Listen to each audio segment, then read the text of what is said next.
guys, so this is part 2 of my video. So I already opened it, so don't mind. So this is it. The lip stain here. So cute. 10 minutes walk ang ano eh, Sukiya, 10 minutes. Now I'm gonna put it in my bag. See? Ano oras kayo dumating kanina? Naku, natagalan ako mag-pick up ng bag. Ah, bakit? Ang daming kasabay na lumapag. Yung mga bag, natagalan And na then labas next sila is ng this one. bag. So let me Nakakanya show na yung you. SIM ni Ni Abby. para in case. Sino pupunta ako sa Japan, ma'am, sa Maynila? Doon sa immigration sa Pilipinas. Oo. Sabi ko kapatid ko, siguro maninindot yung pangalan. Tapos yung kinkito. Lalaki o babaeng kapatid mo? Let's get one. Yung lalaki. Tapos siguro kaya pinpoint niya. Kasi pag pipindot ng kinkito, dalawa kayo siguro lumalabas.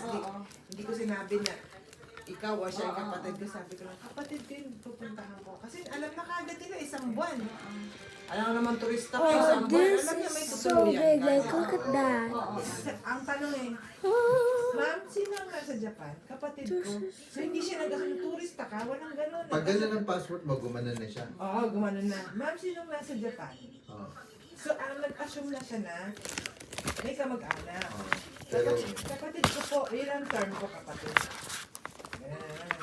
Lalaki ba ba yung kapatid mo? Lalaki po. Ano ang tanong? Very good. yung nasagot mo. Tapos dun sa Dito. dito yung hapon. Who is your relative? Who is your relative? Oh, nag-English naman. Pero nagtaka ko, ba't parang isa yung tanong nila? Parang parehong relative. Oh, ganun talaga ang sinasabi na. Ibig ko sabihin, parang nakikita nila yung kung anong tanong sa Pilipinas, parang kadoktor eh, kung pareho eh. Di sinabi ko na brother. Tapos So, binalik sa yeah. akin yung papel ko, That's right? it. Your Oh, brother's it's name. Brother's baliktad. name here, right? Nila. Oo. Dahil di niya maintindihan yung sulat ko sa address, di ba nilalaan ko lang? Ang nilagay ko, Mikawa Anjo Grace Court. Labo-labo yata yung pagkasulat ko. Sabi nga ni Sao, dito mali. Parang Grace Court 2. Parang ganyan. Ako sabi ko, pinaghalo-halo may Mikawa Anjo, Grace Bakit Court. yun na ibigay sa'yo ang Ay, address? ano kay Kuya, kasi hindi niya pa alam.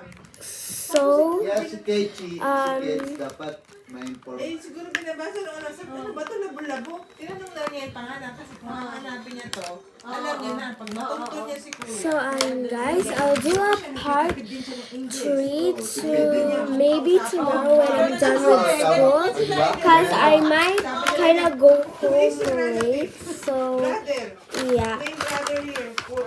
Ano rin siya, English, ano rin. Oo, siguro, doon siya nung binasa niya address. Doon siya nakaturo sa address, parang gusto niya tanong, ano to? Anong address to? Saan to? Parang ganon. Kasi nga labo-labo, Mikawaan. Kasi nakalagay, intended address of your place intended to stay. So, bye. Ano yun, tatanda? Tapos nakalagay, complete. Anak,